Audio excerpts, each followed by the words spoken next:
This Could Get Dicey is a D&D podcast about dudes being bros. What adventures will they get into?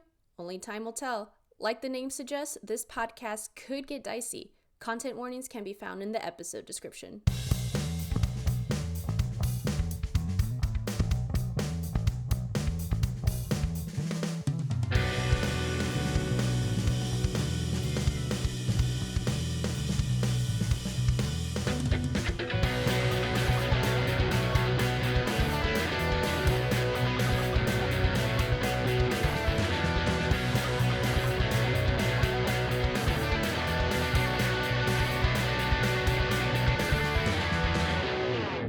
Hello, and welcome to This Could Get Dicey, a D&D podcast where a group of buds get to unwind from their 9-to-5s and step into the world of Drew Gala. My name is Destanie, I play Loomis Bjorn, and before things get a little too dicey, I just like to say it's a beautiful day to learn more about a conspiracy theory.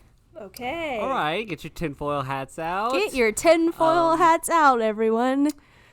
Let's guess. Is it QAnon? No. No. I don't know any good conspiracy theories to even guess. My favorite one to reference is that the vaccines that we took had microchips in them and they could be activated at any time. Thank you. Finally, somebody's saying it out loud. Not that one. I said like a good conspiracy. Is it about the Wayfair thing? No, but that one's messed up. The Wayfair one is crazy. I don't know what that is. You can tell me after the pod. Yeah. Becky, do you have a guess? I mean, a classic that there's aliens in Area 51 that we're looking at. Boring. No, it's the Avril Lavigne switcheroo conspiracy. The switcheroo Avril Lavigne? Yeah. Yeah. I don't know this one. My real one is actually that Leah Michelle can't read. Oh, that's a good one. Such a good one. And it's so mean, too. It's so mean. It's just a conspiracy theory that's mean for no reason. But the Avril Lavigne one, I've also done a dive. Wait, give us a premise before we make any judgments. So the theory is that after her second album, that either she died or is just like in hiding, like off the grid, and has been switched with this other woman named Melissa. And Melissa has been Avril for the past 20 odd years. Yes. She married Chad Kroeger and the lead singer of Sum 41. She's having this Travis Barker resurgence. I love the conspiracy theories that celebrities get replaced. Paul McCartney was like a big one in his time, when Gucci Mane went to jail, and when he went into jail and he was kind of fat, and when he came out of jail he was like super ripped, and people were like, that's a clone. And he's just like, no man, I was just fucking doing push-ups. Honestly, like the biggest like premise of this like theory, well, so I started a podcast about it because I was like, great, someone else is gonna tell me about it. Wow. But I've like read some articles too, but anyways, like they're like, oh, because after her second album is when she went kind of more girly with her style, like her voice even, and her songs, and they're like, what happened to like the pop punk like anti-establishment person, quote unquote. Yeah, our little pop punk princess. A little pop punk princess, and she just became a princess. So wow, it's pretty interesting. The quote unquote, I have air quotes right now, evidence that they've been presenting. Just based on your secondhand account, I'm in. I'm in. One time I tweeted out that I miss Brittany Murphy. This was like after she had passed away, obviously. And then a random account like on Twitter liked it, and it was like Brittany Murphy's mom did it. Big conspiracy, huge conspiracy. Big conspiracy that her mom killed her or something like that. I was like, oh my god. I was like, I don't want to be looped into this. Like, I was just missing her because I was watching a movie with her in it. Like, I don't want to do this. Jeez. It's just one of those. I mean, it's just when somebody in the public eye like dies at a young age very quickly and mysteriously. Like, you're gonna get a Twitter account about it. You're gonna get a podcast about it. It is fun. I'm trying to think of other fun conspiracies though. I do like that Area 51 is in fact just like a regular military base, and the Denver airport is actually where the aliens are. Oh, Yes, I've that's a heard good that one. one too. I've heard That's a that one. good That one. one's great. We gotta Wow. we gotta lock like the conspiracy theorists. We gotta like take them back because Yes. Right. The whole concept of the conspiracy theory is being manhandled by others. It's being weaponized. It's being weaponized. Yeah, When we should be having fun with them. exactly. Bring back more Leah Michelle's Can't Read. I want Bigfoot. I want Leo Michelle. Hi, my name is Alex Villarreal. I play Ellis Vendove, and it's a beautiful day to try a new and very good hot sauce. Oh, that's Ooh. so good. What was it? Which one? So HEB's Meet the Enda brand, which I'm a big fan of, loving a lot of the products that they put out. In the bottled hot sauce section, I jumped for joy when these appeared on the shelves. It was like their own line of like taqueria hot sauces, which like that's just like kind of all I want to buy prepackaged. There is a brand that I buy that's from my hometown that kind of nails it, but I was wanted to try those out. They were terrible. They were awful. I hated them. But I'm a bit of a hot sauce snob. But 2 days ago, I was in the produce section, pilfering through avocados that were far too unripe. And I turned around, and in the little prepackaged food section, they had Meet the Enda salsa. I hadn't seen it before, and they had like an orange salsa, which the orange salsa and taqueria salsas is coveted. And I bought it, and I made tacos, and I put it on the tacos, and it was spicy and delicious, and I was very happy with the purchase. It was $6, so it better have been good. Oh, wow. Wow. Damn, I need to keep an eye out for that. That sounds great. What's everybody's favorite hot sauce? There's no judgment-free zone. I like them. I probably like it. I like them all, except the bad ones. That like you buy at a store? Or just in general? Or just in general. Like it could be from a restaurant. It could be like I really like my dad's salsa that he makes. I really like, there's this diner that's close to where I'm at. They have this avocado salsa that's like just the right amount of spicy. It's very good. Is this truly a judgment-free zone? Because I do regularly eat Cholula. Cholula that's is a great. classic. It's a staple. Okay. It It's kind of is. just like ketchup. I mean, it's not like spicy. It's just like a But dipping what's sauce. good about Cholula is that you can really just Yeah. shit on there. My doctor did tell me I need to stop eating so much of it, but it's okay. It's very good. I'm baby. I don't eat hot stuff, so my favorite is that green sauce, mild. Classic. It's a good one too. We used to get it by the jar. And I could just Put it eat on it with everything. a spoon. It's so good. But one time we got the medium instead of the mild. Oh no. I had to put like quarter of the amount I normally would put on, which already is not a lot, I'll be honest. Yes, Becky was worried yesterday. She's grown one tie. You said you had one tie pepper that's gotten red, and you were like lamenting over what to do with it. I don't know what to do with it. I knew this was going to be the problem. Like as soon as I planted that tie plant, because I wanted to try it just to like try a variety of peppers to see what they would grow. And I've been worried since that day in February when I planted the seed of what would happen when eventually the peppers would be ripe.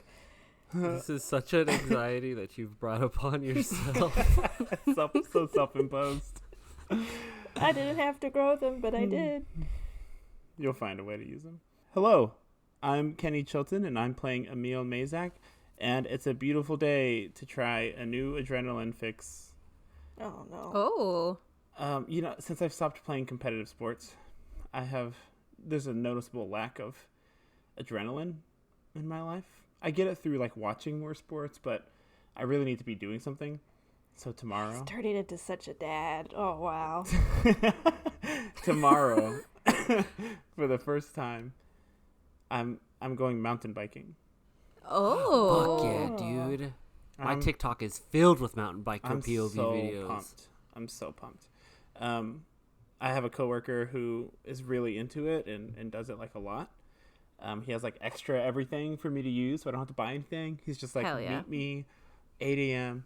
at this trail, and we're gonna go mountain biking. And he sent me a bunch of videos of the trail, and it's like there's a lot of curves, and it looks really sick, and like jumps and stuff. So, wow, you're gonna be like on Riders Republic on like that wooden part where I they am do the banks. great on a bike. Like I honestly, as a kid, was on a bike as much as I was walking, and so I'm like really comfortable on bikes. I ride them now, and like I can go long distances without using my hands and stuff, and like with turns and all. But I'm like excited to go and see what I could do on a type of bike I've never ridden before. Are you just gonna like you think it's gonna be like no hesitation, just like crush it, beast mode? You're just gonna hit it. That's the only way to do it, I think. Otherwise, I'm gonna ride it around the parking lot a little bit to see like just what the difference is, but then I just want to kind of go for it. I can't relate.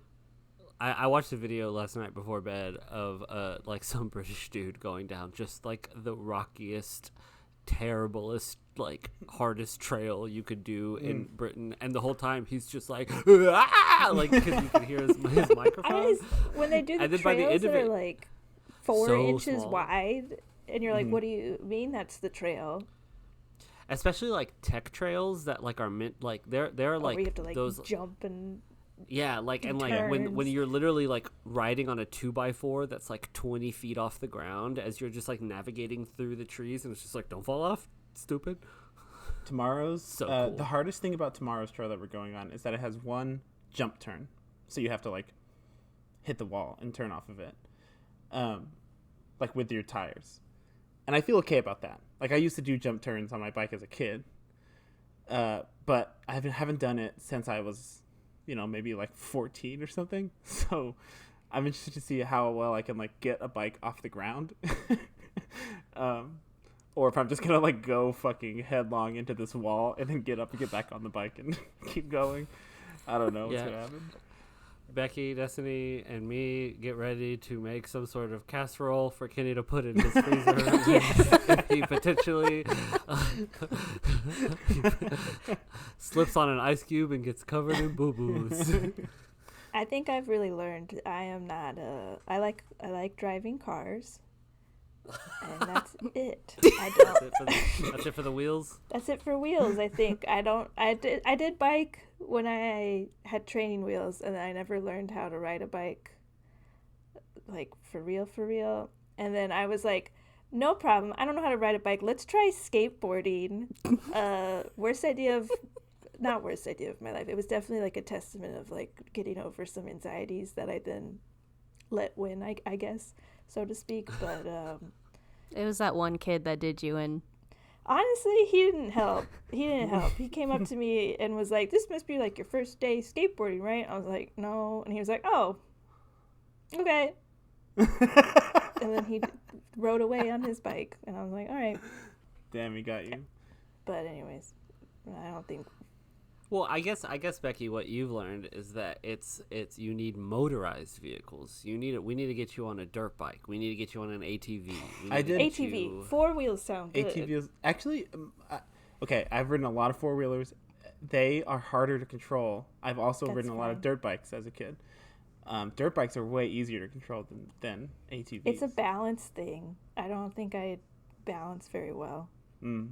I have looked at the people with the bikes that have, it's like a trike, but they lay down. There's a guy in my neighborhood who rides I know what you're talking bike. about. Yeah, where he like lays down basically while he's cycling. I think I could do that one. Because it's 3 wheels.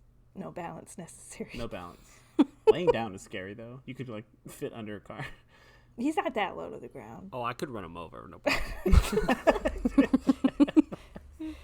Hello, I am Becky Schmader. I am the game master for This Could Get Dicey, and it's a beautiful day to I think finally get a workout regimen that is sticking. That's what I'm talking about, baby. Hell yes. Yeah. It's working. I noticed those rings. Thank you. I see you. Yeah. I've been crushing it on the rings. It's called Overwatch Fit. That's what I'm patenting it. I'm calling up Blizzard tomorrow. No problem. They're gonna give me money. We're gonna do this together. Me and Blizzard. We're gonna create Overwatch Fit for real. Anyways, I have a standing bike, no balance necessary, as we can, or a stationary bike. I get the stationary bike out, and then I play Overwatch while riding the bike. I can play more games as long as I keep cycling. That's it.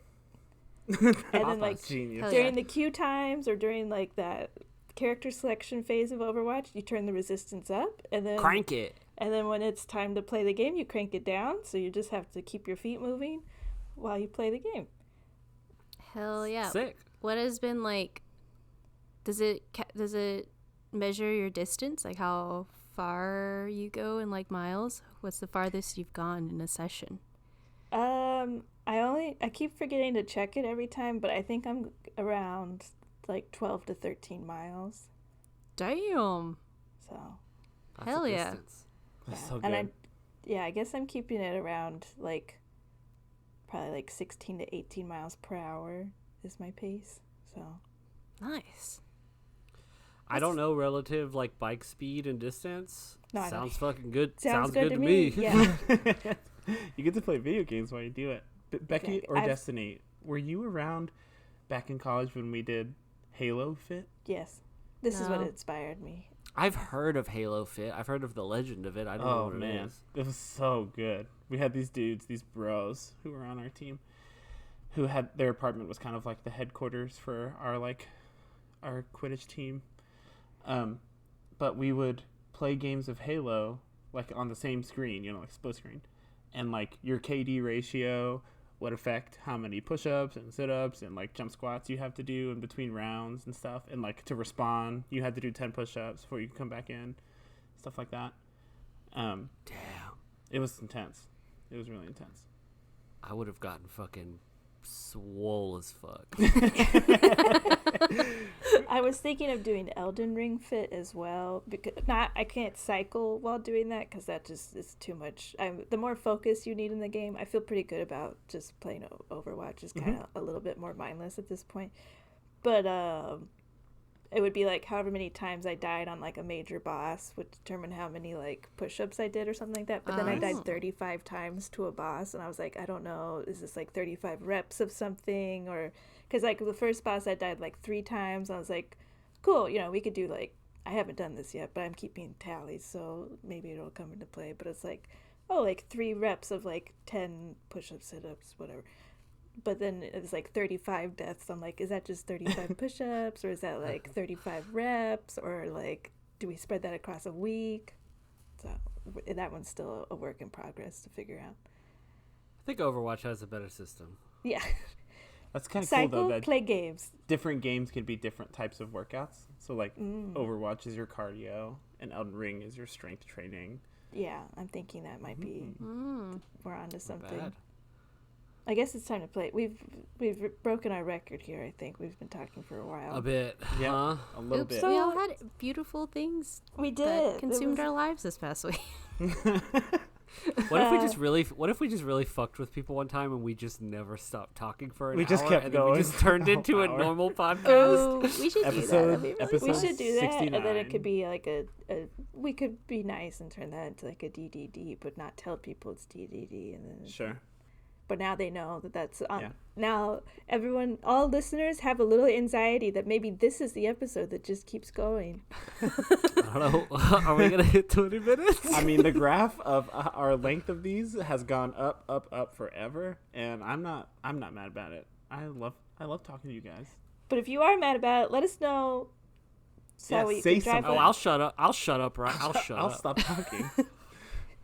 But let us know so that way you drive up our engagement. Okay.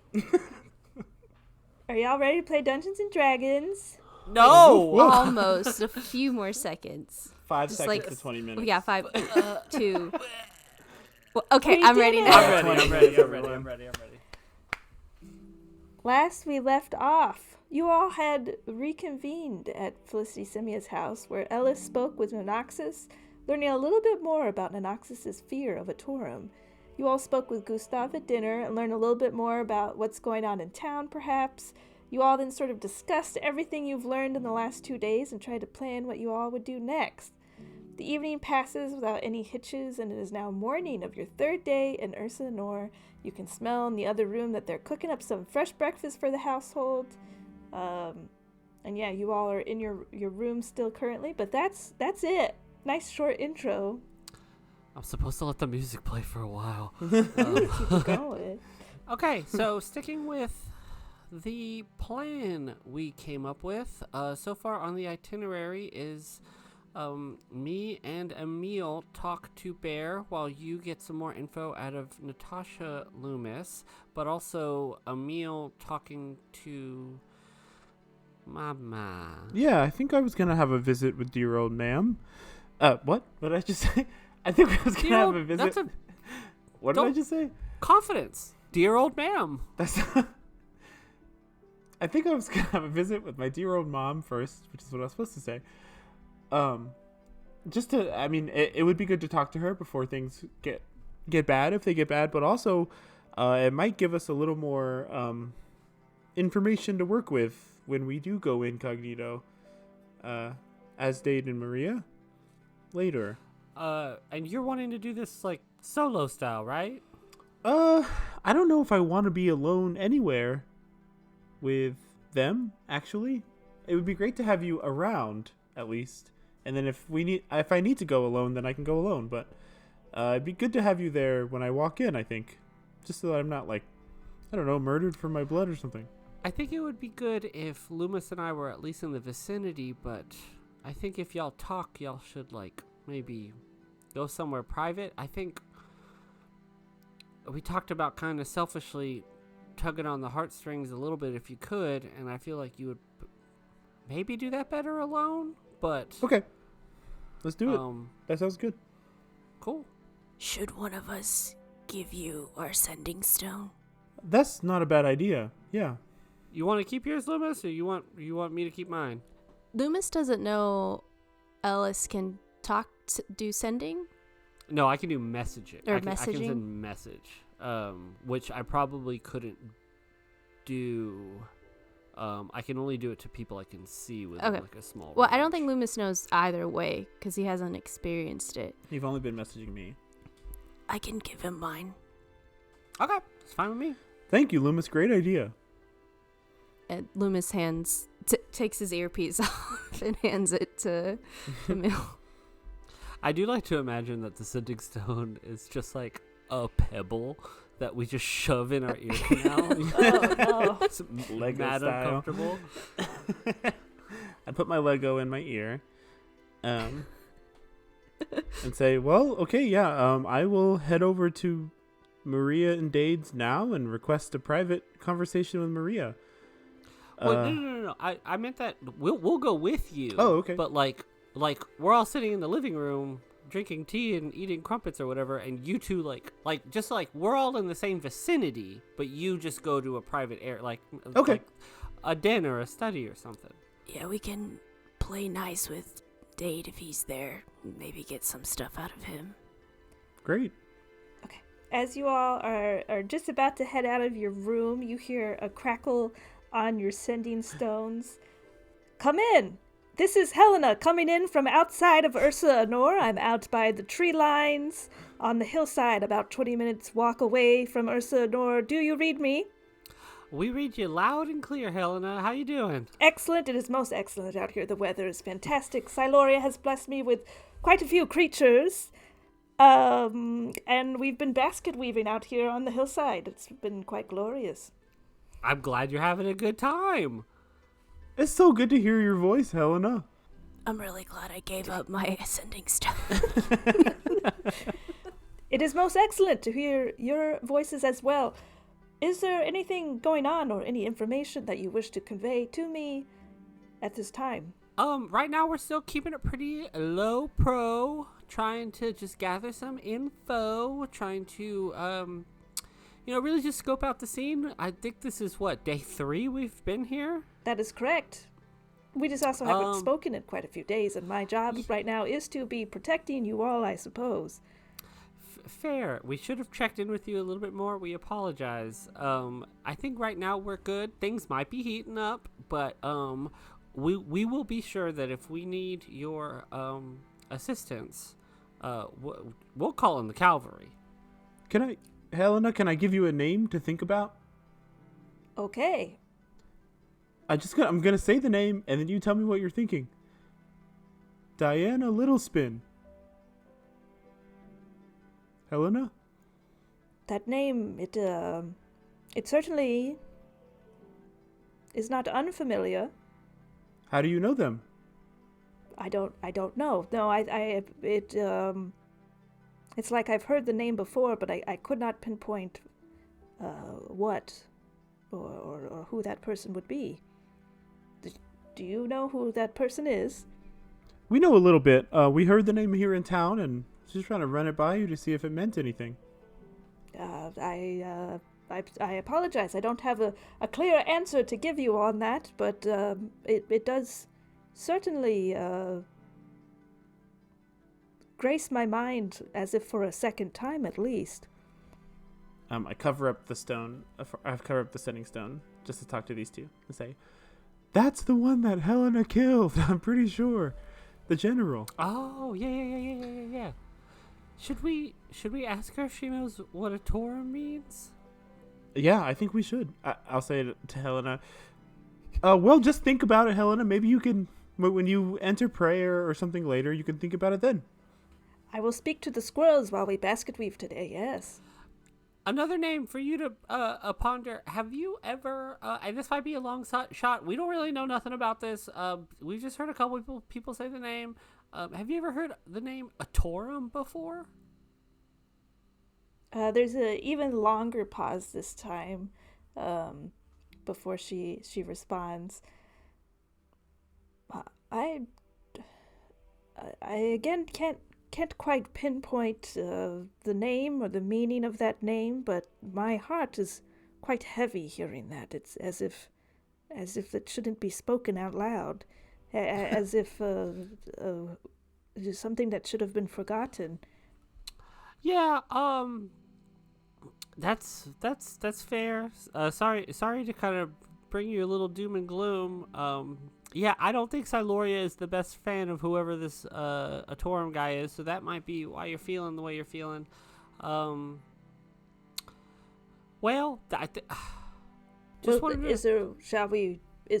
is this person around? Is Atorum If Siloria is no fan of Atorum, then let me smite them down. Oh, they're not here. They're not here. All right. They're not in this town. They might be somewhere, but we don't know where, and I think that's kind of what we're trying to figure out right now. We're just trying to figure out, like, who this person is and what they're up to, and just kind of wanted to see if it rattled your noggin a bit, which clearly it did, and again, we apologize. I will think on these names some more. Thank you kindly for giving me something to think about while I meditate out here in the wilderness. You go, Squirrel. Over and out. Over and out. In your mind, having said the name of Torum a couple times, you just see an Noxus with two guns pointed at you. I put up my hands and I'm just like, brother, you gotta crack a few eggs to make a fucking omelet, man. I'm just kidding. That doesn't happen. But that was the first thing that popped in my funny. mind. That he's just like, I said not to say that name anymore. I do look at Emil and Loomis and I go, like, I feel like more than ever, us telling Helena those two names, like, we just grabbed the biggest metaphorical spoon and stirred a big metaphorical pot. Yeah, just planting some seeds for later. I think if we get to rendezvous with her, it'd be good to see what comes up from her perspective. Someone who was there. All right, let's head on out to the box. You all head out into the main sort of kitchen dining area where everyone's gathered. And as you're heading out for the day, Leo comes up to you and stops you all. Good morning, everybody. Maria came by this morning and said that if you're looking for her, that she will be at the Longhouse this morning. Oh, okay. We'll head that direction. Thank you, Leo, very much. Yes. Do you guys want any breakfast? No. Okay. I'll just pick up something at the Longhouse. That's okay. Okay. Do you do you have like just like a quick to go plate? Can you just like slap something in like a tortilla or something? He hands you the first ever egg McMuffin. holy shit! The separate components are some of my favorite things. I've never thought of putting them together like this before. I think we're the first people to have ever put them all together. I don't know. What do you call it? Oh, we haven't thought about it that far. I guess the since we're in Felicity's house, the Simia sandwich. I will sing the praises of Barbara and the Simia sandwich as long as I live. Goodbye. You all walk out of the house. Longhouse? Yeah, straight to the Longhouse, I think. I wonder why she doesn't want to meet at her house. Wait, hold on. Did she say that specifically if we wanted to meet her, she'd be at the Longhouse? Yeah, I think so. Or just like she'd be at the Longhouse? Oh, I see. Yeah, maybe she just has some other business there and we can meet her there. Or maybe she's trying to meet in a public place so that things can't get too serious again. Not a bad move. Should the two of us, after, or I guess once y'all start talking, kind of go check out the house? Sure, I said it's time to take some more risks. I'm okay with that.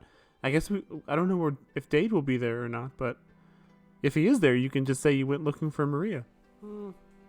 I will say, Loomis, it sounds like a lot of fun. B&E sounds great. It'll probably get us fucking killed, but fuck it. Why would we be killed? I think we can take Dade. Also, Loomis is a general of a Torum, so I mean, we could play that card. We could always just pull rank.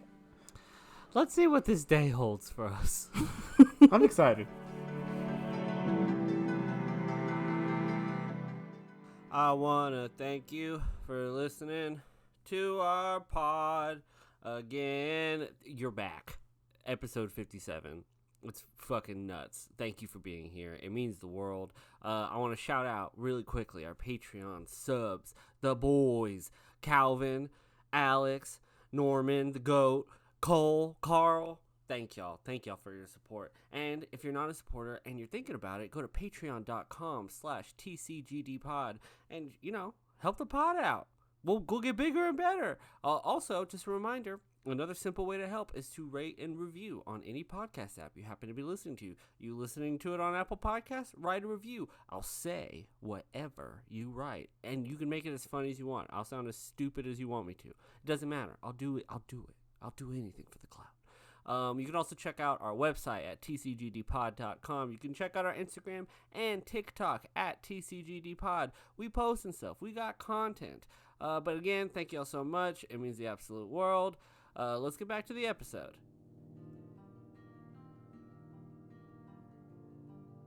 You all head to the Longhouse.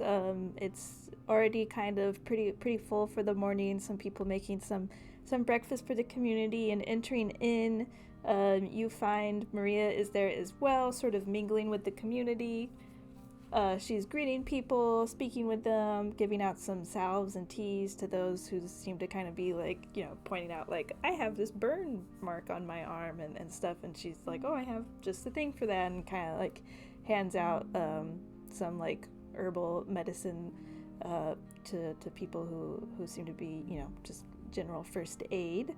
Can I walk up beside her and pull a few berries off and say, not even a hello or whatever. You might find these handy, and I hand the berries over to see if she recognizes them. She grabs them. Oh, good morning. Yeah, these would be helpful. Did this come off of you? Yep, these are my particular brand. I call them Emil May snacks. very, very clever. Yeah, these would definitely be helpful to sort of add. She like puts them in like a little medicine pouch, of kind of like down there with her teas and salves on her belt. I see that my message to Leo was passed on. So and I got your letter. I would definitely like to talk more if you're willing. I'm willing to talk more. And I promise it won't get to where it got last time. I owe you an apology, at least.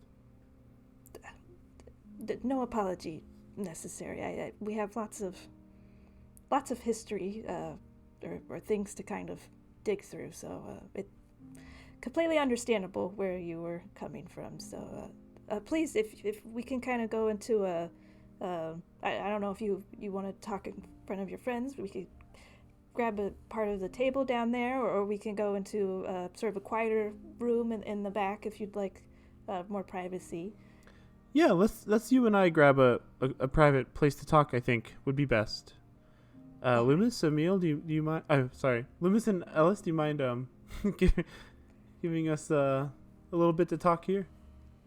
Not at all. Y'all have fun. She guides you back to sort of the back of the longhouse. There's sort of like some private like rooms. There's like a little like a conference room of sorts. Like there's these kind of quieter areas that people can use. And so she kind of guides you back into one of those rooms. It has some books on shelves and some kind of cushy for over here, I guess, some like leather bound chairs. And yeah, you all sit down and kind of you can tell that without even needing like a perception check, she's definitely more nervous than I think even the other day. I think definitely the intensity of the other day is like still sitting with her, but overall I think like her guard seems a little lower than it was the other day as well. So is there anything in particular you wanted to kind of talk about? Not just one thing. There's a lot to talk about, I think. I mean, I guess I would love to start by asking you to just tell your side of the story. I kind of made a lot of assumptions. And sorry, I'm also really uncomfortable. I why don't we just start with that? Tell me what happened. From the time you had me conceived of me. Do I have a dad out there? Yeah. What happened? Sure. Yeah. She also kind of pulls out. There's like, she like brought in like a tea set as well, and like makes a little like peppermint tea for the morning to kind of calm, I think, each of your nerves if you want it. And she kind of sits down and here is her story. I was a healer within the city of Venzor. I lived there for all my life until I moved away. I was working at various temples and clinics within the city, sort of practicing a lot of practical medicine, or some of the same stuff I do here, or herbs and salves. Your father was a handsome man who sold flowers out of a cart around town. His name was Edward, or is Edward. I'm not really sure where he's at. We'll start there. I fell head over heels in love with him, and he was quite the charismatic individual, and apparently had many of the women in town enthralled with him. And so once I was pregnant and informed him of that, he unfortunately didn't really want any part of that. Not really wanting to settle down or start a family or any of that. So I had you alone within the city, and shortly after having you, the Drysblood began to show symptoms. I had to start off with a cough, some sort of hives that slowly turned into patches of bark on my skin. And my cough quickly progressed. And as someone who works with, people who are sick, having a cough wasn't really a great combination. So many of the clinics and the temples didn't really want me around anymore to be around sick people. They assumed I was sick.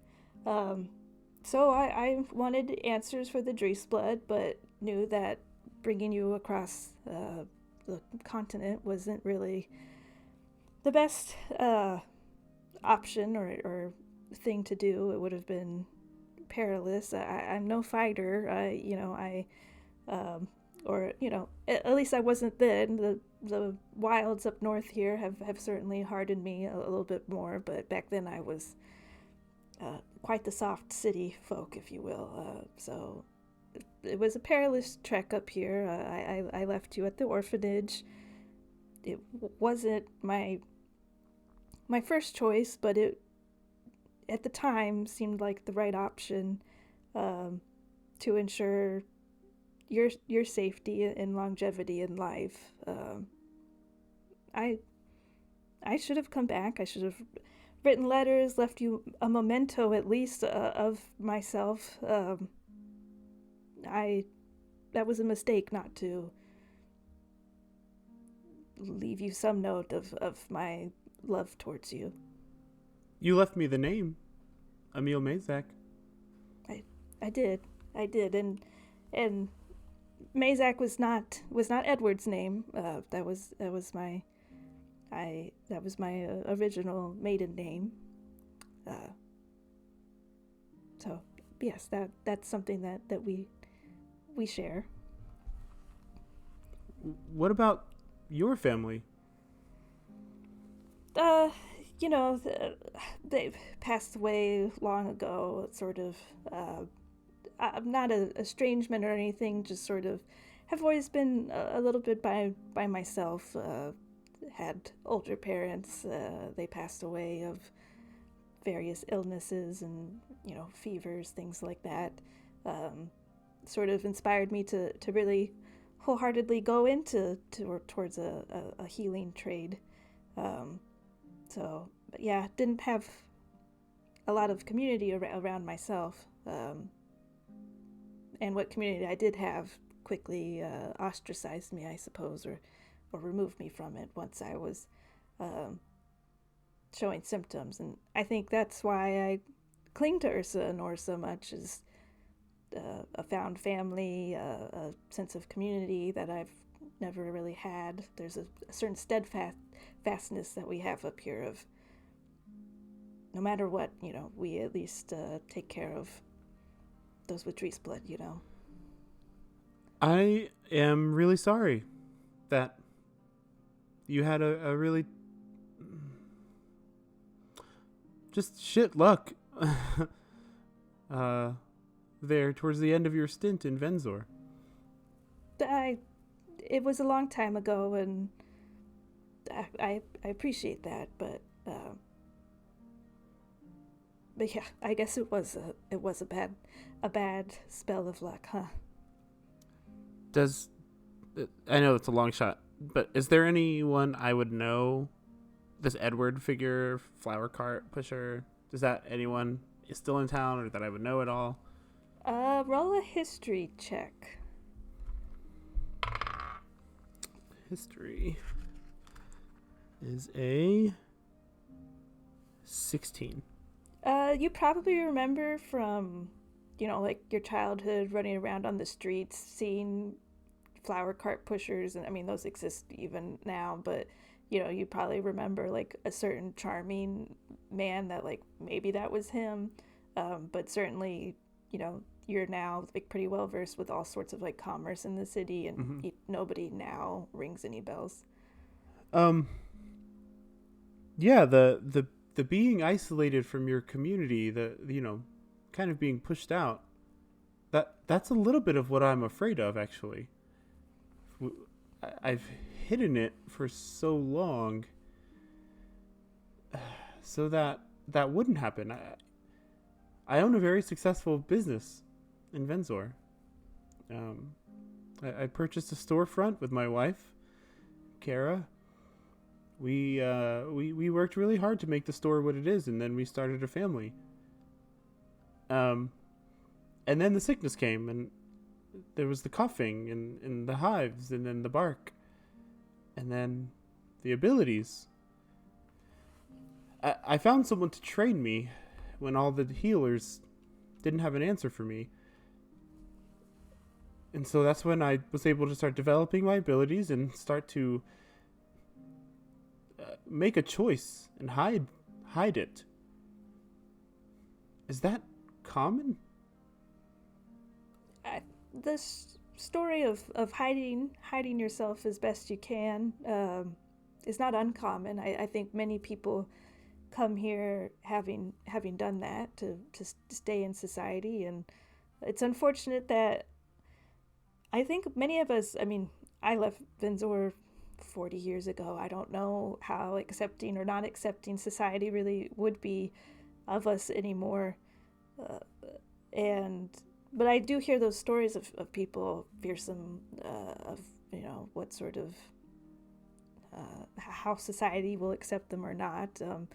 But your abilities, looking at myself, I'm certainly the most progressed here in Ursa Anore. How did that happen? You seem so much more further along in your progression than anyone I've seen. We honestly, I wish I had the answers, because it's shocking to me that, I've been here around 40 years. There's people who've been here longer than that, and whether, was it because I subconsciously accepted this as who I am, or did I never resist? Is it something in our blood? I don't know. We don't have that answer, I suppose, but I don't know if this is a me thing, or if it's a Mazak thing, or what.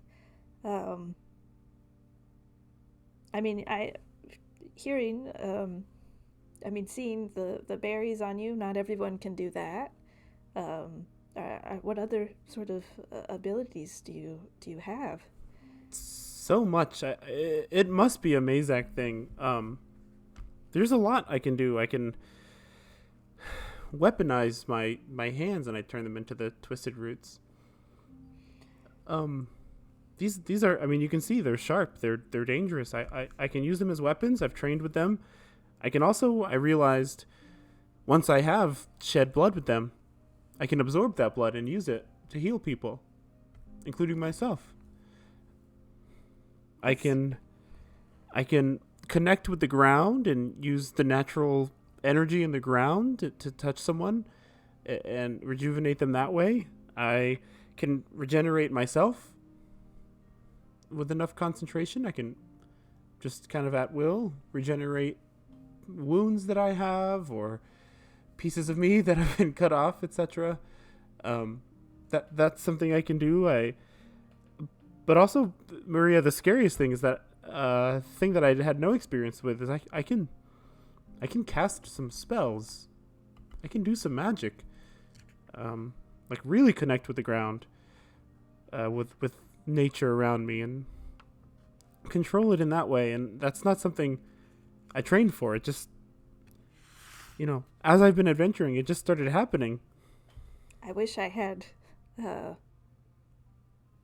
answers for any of that. People around do have some of those abilities, definitely not all of them, and yeah, I don't think any of us have all of those abilities. I myself have learned some spells.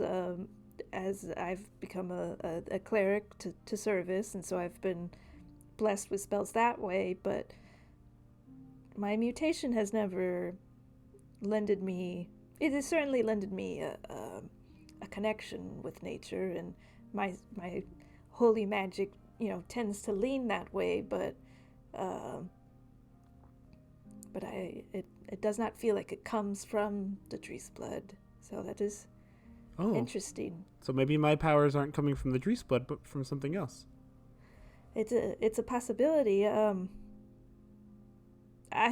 assume that while Dade took you over to Baron Natasha's, that perhaps they were not super forthcoming with what information that they gave you.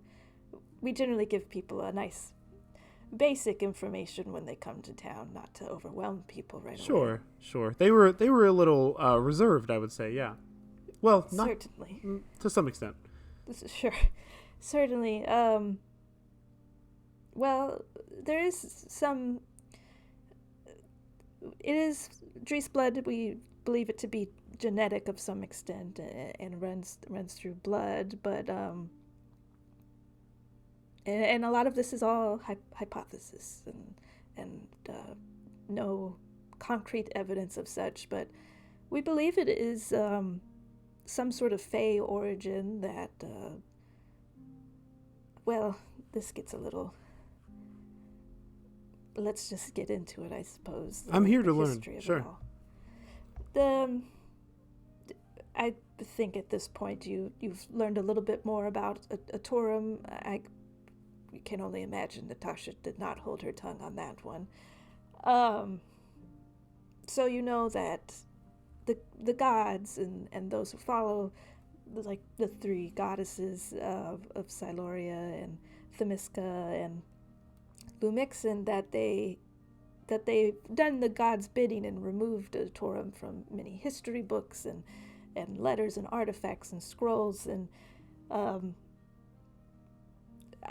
there's different reasons for that, but in doing that, they've also sort of left out a lot of the information surrounding what many call the era of the lost, what we call the era of his aspiration. And during this era, the destruction rained down upon the land across all three continents. But it is said that Iceland suffered the greatest of losses. I don't have any evidence of that, but that is what has been said. Cities were destroyed here, lost to time, and that is why it is called the era of the lost, because so much was wiped clean from the world, withered away, and many hid and to protect themselves. But the gods were worried that the continent, that the world would have difficulty sort of recovering from this, and so on Icerune they helped to accelerate that a bit.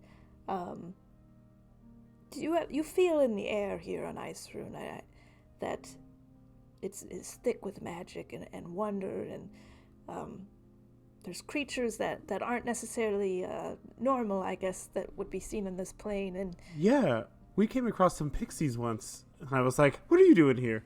Exactly. Well, it is said that to help accelerate the sort of regrowth of Icerune, that the gods sort of opened a door to the Fey realm, or widened a passageway to the Fey to allow them to kind of come over, and if it pleases them, to help rebalance the world. And that was about 900 plus years ago.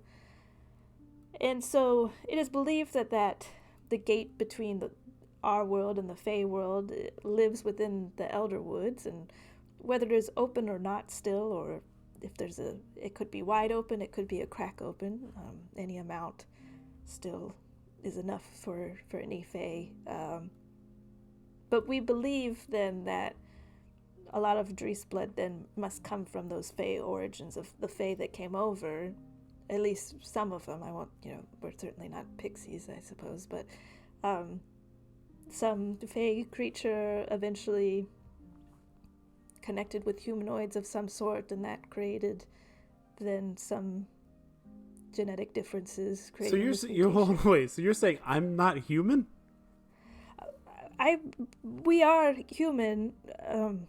I believe that just somewhere down along, I suppose, the Mazak bloodline, that there is some fae intertwined within there. It could be multiple generations and just past the horizon of my grandparents. It could be there, or it could be some 700 years ago that it entered into our family tree, I suppose.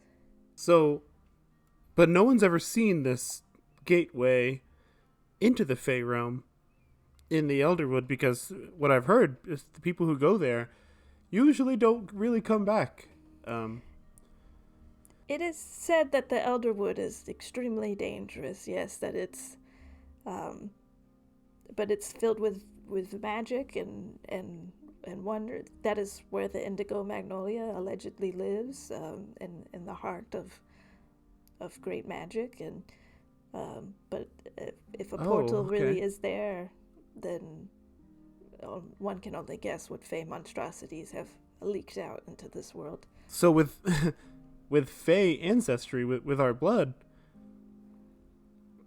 being useful for like regenerating the land 950 years ago, whose clever idea was it to start feeding it to a Tauren? Because that would make sense, right? Like, if the Fae were able to heal the land after the Era of the Lost, then why wouldn't it be able to help bring back a fallen god?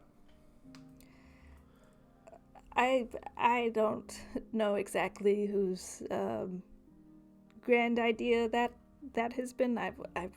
It is not mine. I did not start this process. I am part of it, and wow, that is fascinating. And I don't know, maybe I should be like horrified or whatever that I'm not entirely human, but I'm just thinking about my youngest daughter who is obsessed with fae things. She loves fairies and fantasy, and how tickled she would be to know that she's maybe part of that world in some small percentage. Wow. Okay. That's very interesting. Thank you for sharing that.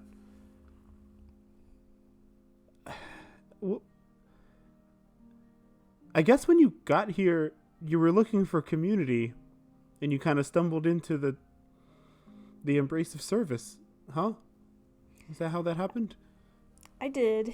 I did not come here intending to follow a god. I did not come to, I really had no sort of expectations beyond just knowing that this was a place for people who don't fit in other places. And there were people here who did follow service, and it seemed like out here in the blistering cold, it seems like the natural nature god to follow over Siloria, perhaps, faced with the blistering cold and the blizzards and the sort of nature constantly putting down nature almost. Sure. In a way. It was incredible to see life persist, and so in that sense that felt like a message from service of in the face of hardship, nature can persist, sort of thing. Yeah. And then you grew, and your influence has clearly grown. People trust you. I guess that. So how much of your work now is for service, and how much of it is for Atorum? Because that's a big goal to bring back a long forgotten god like that. That's how much do you really care about that, or is it all for service? Who's done so much for you? Much of my day to day is for service, and my love for service is very strong, and so if following his wishes to bring back a Torum is part of is part of this, then that's certainly been a motivation of mine to follow service, is to then help bring back a Torum. But I believe in this movement to bring back a Torum. I won't deny that, and I won't pretend that there'll be boundaries here, I suppose, between the two of us when it comes to this topic, but I know what I'm doing in helping to bring this god back.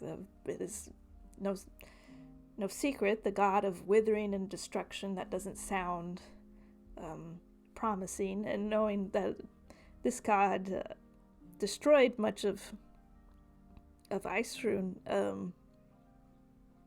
that's scary. There's no denying that, but knowing also that the gods have made the choice to hide a Torum away, and that feels like an imbalance. And the promise or the idea of a world rebalanced by bringing a Torum back might, I don't know, there's a part of me that believes that in a rebalanced world that Dryads or Drysblood would really have a part in it. I don't know exactly what that would look like, but that's sort of what the added drive there. I think that makes a lot of sense. I mean, obviously it's a lot to think about. I'm not saying I'm like fully on board either with your thoughts, but I do very much appreciate you sharing them with me. I think that I've learned so much about the gods since I've been on this journey. And the more I've learned, the less I realize I know. And I'm not going to come into this honestly vibrant community and pretend like I know what's right and wrong here. I have no fucking clue. I have no idea anymore what's right and wrong. I know I would like to make a world that's a good place for my daughters to be. If this is going to be something that afflicts them as well, that there's nothing I can do to stop that Drysblood from coming through in them, then I want them to live in a world that does accept them and is balanced for them, so they can make a choice about where they're going to be and how they're going to live. What, you've done a lot of talking. What about, you must have questions for me outside of all of this stuff about service and a Torum and all this. What are you wondering? Well, I would certainly like to know more about your children, if you wouldn't mind telling me more about them. Yeah, they are great. They are. I miss them a lot. I've thought several times about how, I should just be kind of at home, folding up their laundry or getting their lunches ready for the day. The minutia of things I miss that a lot. It's like where the real magic happens, and Salda, the oldest one, you have the drawing, right? That I gave you? Oh, yes. I point her out. She's so smart. She's crazy smart. She's just like her mom. And has, is going to be the one to take over the business and is so intelligent, and school is boring for her because she just needs something, that's going to challenge her. Yeah, she's my legacy, my firstborn, and Angels has imaginary friends and talks more to nobody than she does to real people, which is charming and delightful in its own way. Her best friend is a vampire. It's Loomis. Loomis met her, and they really hit it off. You could tell she's getting like kind of choked up, like in this moment, recognizing a lot of what she's kind of like missed, and a lot of what, I mean, like she made choices, and the ripple effect of that is now like she doesn't know her grandchildren. I guess another question would be, you came here looking for a cure. Is that still kind of top of your mind? Top of my mind is just filled to the brim with all the things I've learned here. Top of my mind, maybe not. But it is still something I want to pursue. I'm furiously curious about it. I have to know if it's possible. I've come so far, and if my daughters are to be Drysblood one day, I want them to have a choice if that's possible. Like, if there's a cure, then I want them to be able to choose that if they want. But I think my first priority, though, is right now learning so much more about your goals here with the Torum. Sure. Well, it's a bit of a predicament that you're a newcomer. You're a newcomer here, and while we are certainly blood, there's a point where I simply don't. There's a level of trust I can't just, put it all out here for you to see. Unfortunately, I suppose there's a plant in my basement that's being fed into a pedestal, an obelisk of sorts, that is feeding a Torum, that is giving him strength. How long do I have to find this cure? Well, it is said the indigo magnolia blooms in the winter time. I would say most definitely you have the winter time. That's not... Like, I have this winter? And then maybe no more winters after that? Maybe. Maybe. Can I make an insight check on her? Yeah. She's just not giving me anything. It's okay. Insight, 14 total. It's a bit of both. Like, there's a bit of like, you're hitting like a boundary here of like, she isn't sure how much more she should tell you, but there's also a level of like, she's certainly not the head honcho of like this whole thing, and so she doesn't fully know either. So it's kind of a bit of both. So I maybe should be counting in weeks and months instead of years, is what you're thinking. I would think so, yes. And I know it seems like many of us here have moved on past any sort of cure, but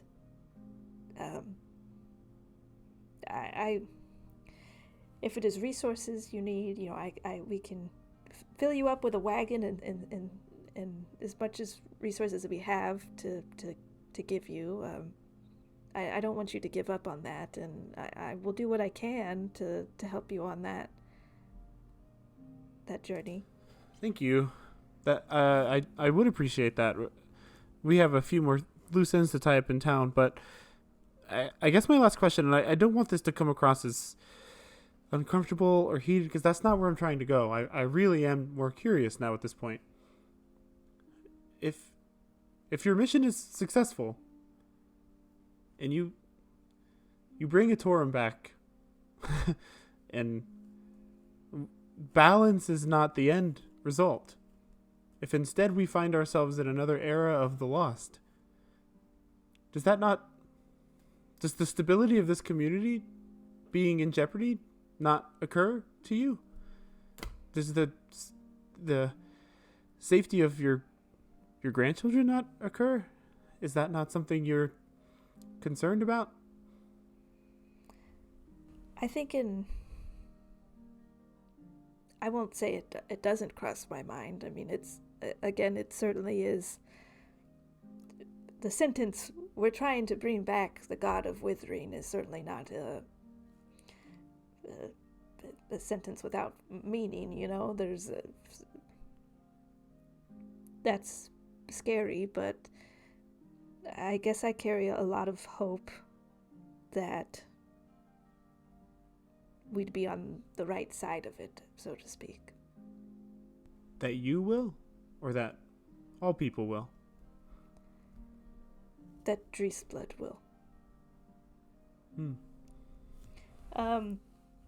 You two kind of, I think, maybe kind of keep talking for a little bit, sort of maybe moving past these serious topics and sort of back to like the day-to-day of like your family and her life here across the years. And we'll cut to Loomis and Ellis. What have you all decided to do during this time? All I'm saying, I know we've only ever hung out a couple times, but I think she kind of digs me. She's like technically kind of like our boss. I know. It's kind of. Have you ever seen that movie Secretary with Maggie Gyllenhaal? I don't really watch movies. I've never seen that film either. I just hope that in that situation, I'm Maggie Gyllenhaal. I mean, if you really want to know, you can just ask her. I know, but... What's the worst that she could do? Turn you down? So what? Yeah, I mean, it wouldn't be the first time, and it won't probably be the last. But no, yeah, you bring up a good point. She's our boss.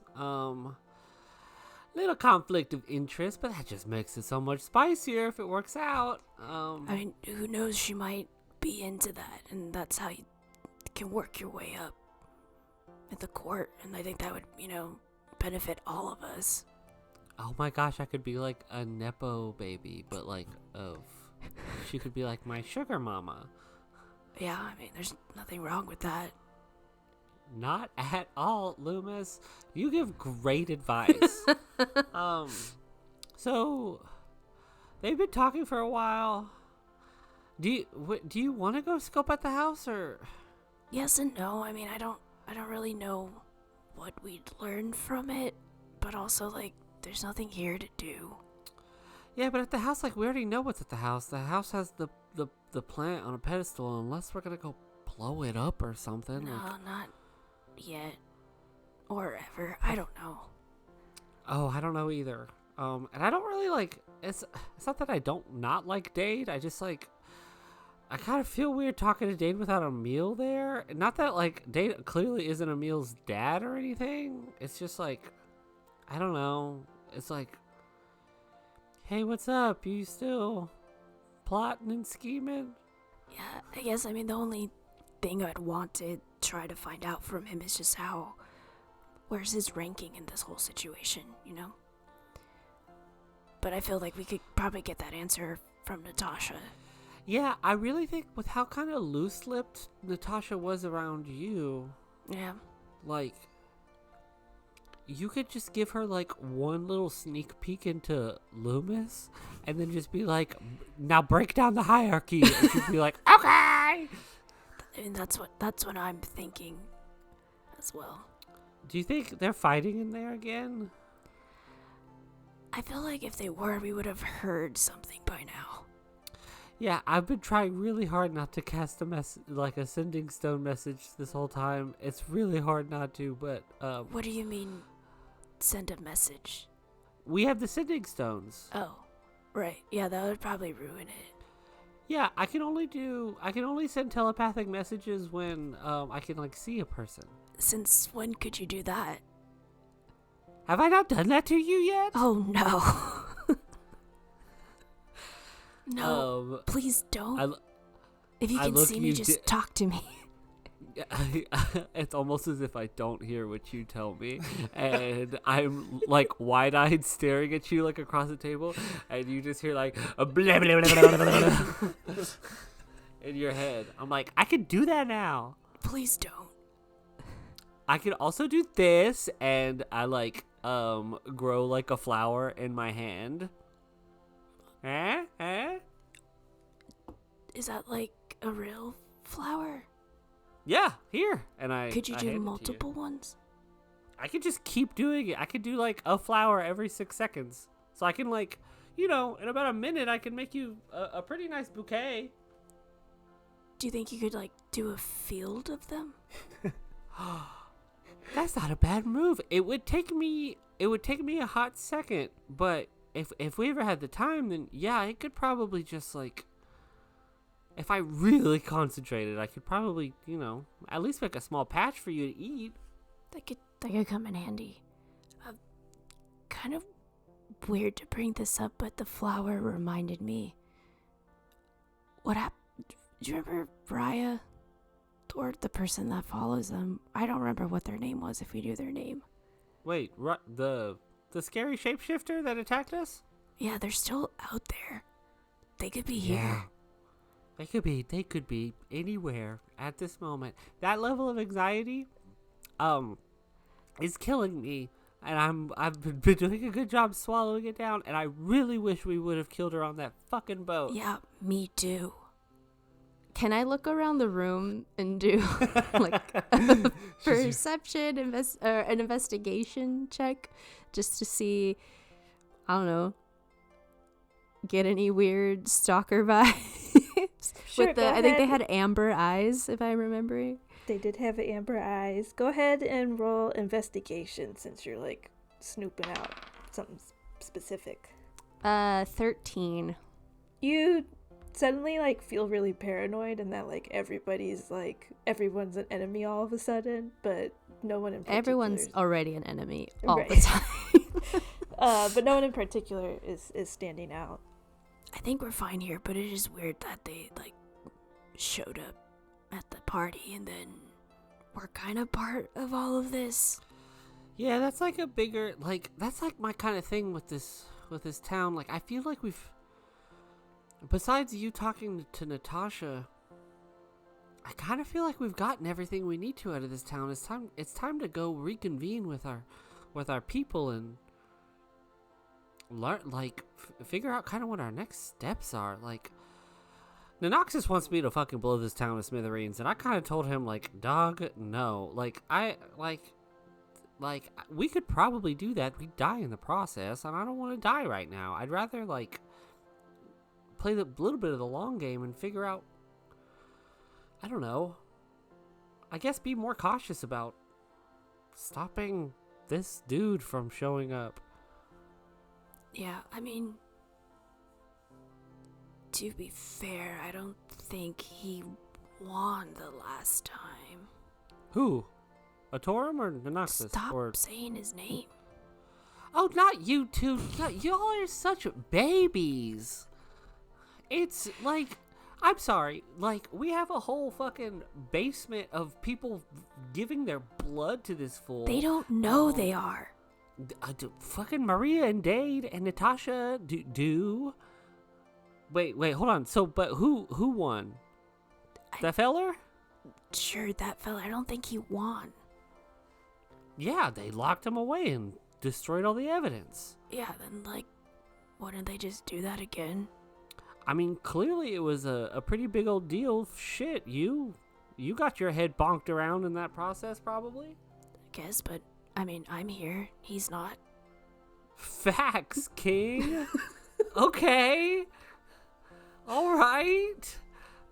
I like that attitude. Hey, you want to see something else I can do that I haven't showed y'all yet? Is it gonna involve you talking in my head? No. Then sure. Cool. in my other hand, I hold out my hand, and a little tiny Emil appears in a tuxedo and a top hat and a cane, and he's doing that like "Hello, my baby, hello, my honey" dance. Excellent. And I'm like, look, I just thought of that. I think I was doing it the other day, and I was just like, it was very funny. I think you see the like slightest of smirks from Loomis. I could do whatever as long it can't do anything really other than this. But like, Can it talk? come on. Can you make it talk? No, I don't think I can make it talk. It's just I like take my other hand and I kind of like wave my hand through it. I'm like, it's just like I don't know what to really call it. It's just like a minor illusion. Yeah, that was some weird voodoo shit. In the room with Maria, Emil's just like throwing up every time he puts his hand through it. I'm sorry, I don't know what's going on. I go, and now for my last trick, and I just go, oh, and I just like eat the tiny Emil, and it disappears. I guess let's reconvene with Emil once he's done, and let's really like make a decision about what our next step. I think this was important. Obviously, they've been talking forever. Yeah. So hopefully they got a lot of good out of it, but like, Yeah, after that, I think the next step is talking to Natasha, and then probably leaving this place. yeah. I kind of want to kick something's ass, but I don't Same, want to it's kick been anything. so long. And I don't want to kick any. I'm scared to kick anybody's ass in the city. They're gonna kick my ass. You remember that video? They'll kick my ass. Maybe we can like start a small tournament where we just have to fight people, like King of the Hill style. Okay. Just like a quick. What these 3 people show up to town. They've been here for 3 days, and one of them is like, "Who wants to start a fight club?" This seems like the plot of Dragon Ball Z. Destiny's been watching too much. I Dragon have. They Ball. are in the they just not finished, but they're in a tournament right The now. world They're in tournament. the martial arts Let's tournament go. before the boo. You're in the before the boo saga. Good Yeah. stuff. I just met Bobbity. Okay. His Oh man, father is It's about to- Bibbity. Like dude, it's about to get lit, dude. This is my favorite one. My favorite arc. Anyway, But yeah, maybe we Yeah, should I mean- start a martial arts tournament for it. I think 5 this is hours. a clear sign that you. I don't think I've ever seen you get antsy before. I think you're getting antsy. I need So- to punch something. Let's talk to Emil once he gets out of this, and we'll maybe we'll start wrapping it up here. I think Ellis goes back into talking like, do you really think I have a chance with So anyway, have you seen her hair? Is there anything else you wanted to talk to Maria about? No, I'm good for now. Okay. We'll end with you and Maria sort of wrapping up your conversation and heading back into the longhouse. And we'll pick up with you reconvening with the Squirrel's Foolies next time on This Could Get Dicey. Nice. That was a very Dragon Ball Z ending. Yeah, did you do that on purpose? No, I got it from Rocky and Bullwinkle. They do that too. Very at the end of Rocky similar. and Bullwinkle. Like It's the probably very the same same voice show. actor. Same thing. Well, there's quite a few decades between those two. It was probably shows. the same voice actor. He's probably a vampire. All right, y'all. If I missed anything in that talk with my mom, please just let me know because I was so nervous. Thanks for listening, y'all. It's been a great ride so far. Please follow us everywhere at TCGD Pod. Check out our website. Go subscribe to our Patreon. If you haven't shared this with a friend, share it. And then come back next week on August 7th for our next episode. Thank you.